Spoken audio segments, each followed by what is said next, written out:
Welcome to Factful Fridays. Today let's talk about an important step which ensures your car's cabin air remains pure and clean. Air conditioner filters keep pollutants away and also ensure proper ventilation. Let's see in action how to remove and replace the filters. The first step is to open the glove box in your car. Next, you will need to press inward on both sides of the glove box to remove it. Refer to these quick do's and don'ts to ensure your AC filter is replaced correctly and safely.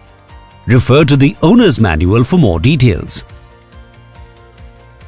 Now, all you need to do is remove the cover and you will find the air conditioner filter inside. Simply pull it out and you can now replace it with a new one. A clean AC filter comes with many benefits. It keeps the air inside your car clean and also makes sure your car's cooling system is not strained. A clean AC filter also leads to long-term cost savings because your system will need fewer repairs. For the new filter, make sure the up mark faces upward and repeat the steps you followed till now in reverse.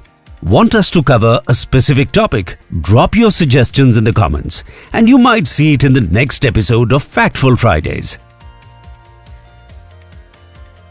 Stay informed, stay safe.